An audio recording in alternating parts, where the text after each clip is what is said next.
Now the last part, that is retinal vascular occlusion. We are just going to finish retinal arterial occlusion. Okay, so what it is. So the retinal vascular occlusions are the serious diseases and the significant causes of blindness.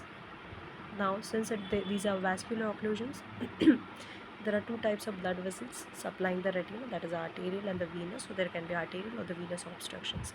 The clinical presentation aids in distinguishing the type of occlusion, which may be classified according to the anatomical site of the occlusion. It is very, very important. Let's see what is the classification. So either it can be arterial occlusion or the venous occlusion. If it is arterial occlusion, if there is occlusion of the central retinal artery or the branch retinal artery or the cilio-retinal artery. Then in venous occlusion, same, the veins follow the artery except the hemiretinal one. Okay. Then sometimes there can be combined retinal artery as well as a venous obstruction. The first, what is retinal arterial occlusion? So whenever there is a visual loss from the retinal arterial occlusion, it occurs from the loss of the blood supply to the inner layers of the retina. Loss of blood supply to the inner layers of the retina. Okay. Now what are the causes? The causes are atherosclerosis and embolism. Okay, due to atherosclerosis or embolism, the artery will get occluded. So if you see these figures, if you see the first figure, okay, this is the cholesterol deposit which is present within the blood vessel. Okay, it is called as a Hollenhorst plaques. Hollenhorst plaques. If you see the yellowish stone within the blood vessel, it is called as a Hollenhorst plaques, which is nothing but the deposition of cholesterol. Then next is a fibrin platelet. So if you see the blood vessel, you will see a whitish area within the blood column, that is called as a fibrin platelet. If the emboli has become calcific, if it is an old emboli, you will see as a yellowish area within the blood vessel if you see this. So because of everything, the blood vessels or the artery is getting affected. Now what are the risk factors? So first is systemic cardiovascular diseases, then coagulopathies, systemic vasculitis, oncological factor which are affecting the blood vessels, then infective diseases, trauma, ocular conditions, then oral contraceptives, pregnancy, drug abuse, migraine. So whenever patient comes with the loss of vision, transient loss of vision or immediate loss of vision, if it is acute in origin, then we have to ask all these histories. So first is central retinal artery occlusion. So it occurs in 1:10,000 patients. Okay. Among that, central retinal artery occlusion accounts for 57%. Then branch retinal accounts for 38%, and cilio-retinal artery occlusion accounts for 5%. Okay, it occurs in the early 60s. Males are more affected than females. And 1 to 2 cases will have bilateral involvement. Usually it is unilateral, but can be bilateral in 1 to 2% cases, for which we should exclude the differential diagnosis like the cardiac valvular disease, giant cell arteritis, and other vascular inflammations. Okay, so in central retinal artery, it is very, very rare, but if there is an artery occlusion, then it is most probably due to the central retinal artery occlusion, 57%. Okay. So what are the clinical features of the central retinal artery occlusion? So the loss of vision will be sudden in onset and profound. Profound means a lot of loss of vision. That means the patient will only have PL or PR. Initially patient will say that I could have read the last line like few months back, but right now I am not able to read even the largest letter. So that is called as a profound loss of vision, and it will be painless. So it is one of the cause of the sudden painless loss of vision. Except in the giant cell arteritis, there will be pain. Visual acuity is severely reduced. RAPT is present. Relative afferent pupillary defect will be present. What it is, you will learn in the neuro-ophthalm lecture. In short, I will tell you, when we throw a light, the consensual reflex, usually what should happen, or in the direct light reflex, usually what should happen, the pupil should constrict, but instead of constricting, the pupil dilates. That is called as a relative afferent pupillary defect. Next is there will be rubeosis iridis, that is blood vessels will start appearing on the iris also, that is called as rubeosis iris. In the anterior end of the iris, generally the blood vessels supplying the iris are present in the posterior part. That is why with the naked eye as well as with the microscope we can't see those blood vessels.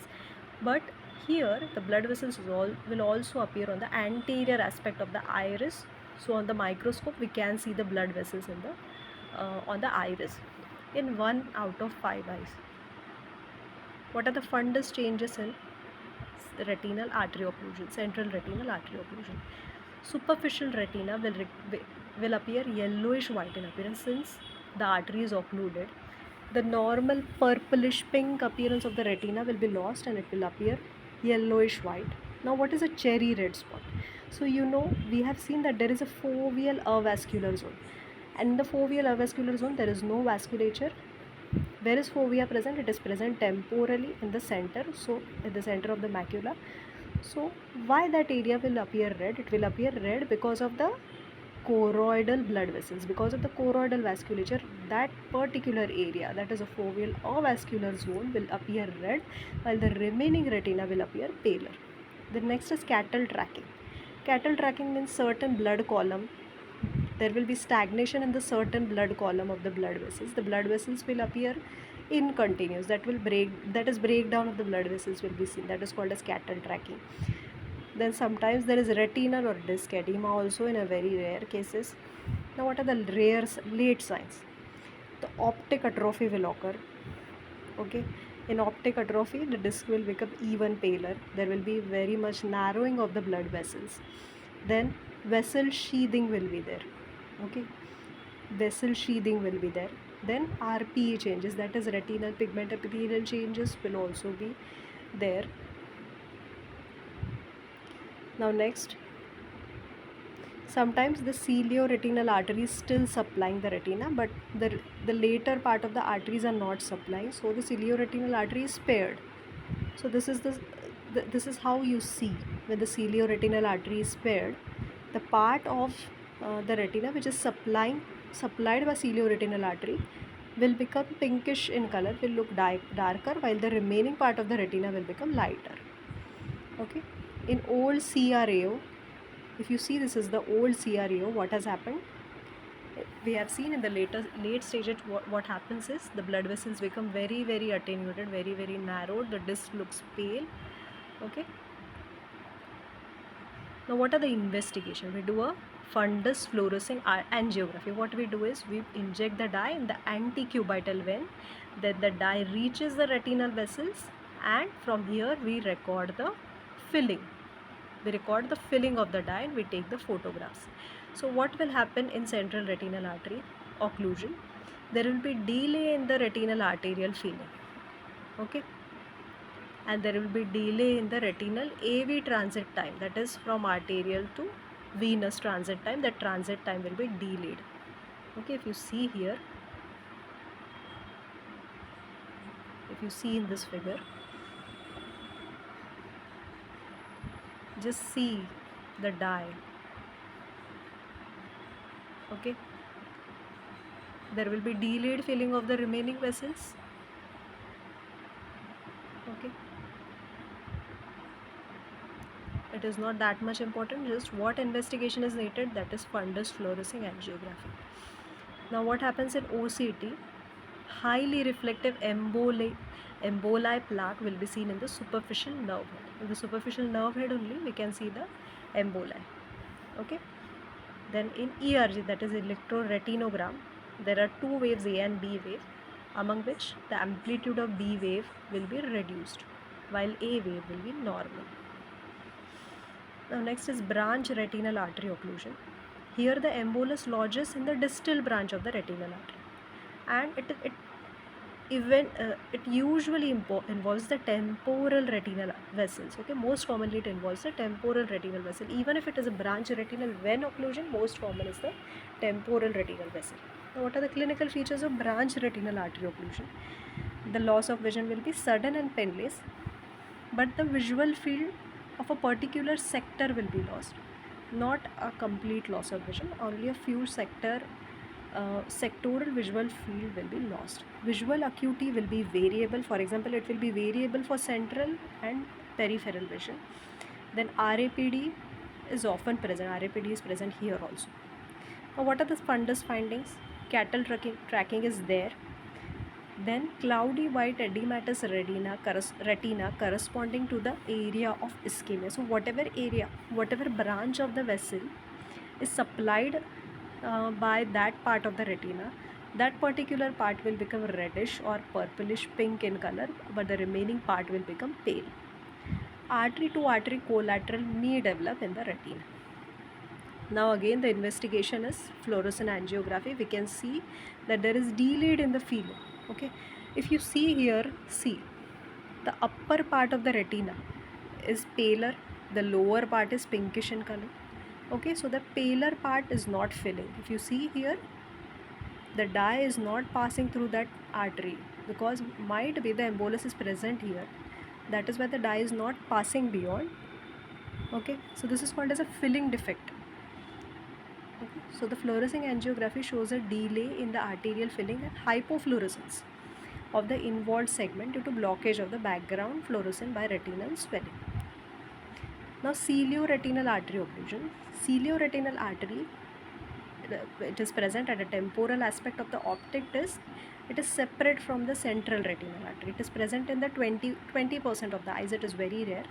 Okay, it provides second arterial supply to the macula from the posterior ciliary circulation. It provides second arterial supply to the macula from the posterior ciliary circulation. What happens in the fundus fluorescent angiography? It fills concomitantly with the choroidal vessels 1 to 2 seconds before the retinal arteries. Okay. First of all, it fills the choroidal vessels just before the retinal arteries. Now here also there are three variants. First is isolated cilioretinal artery occlusion.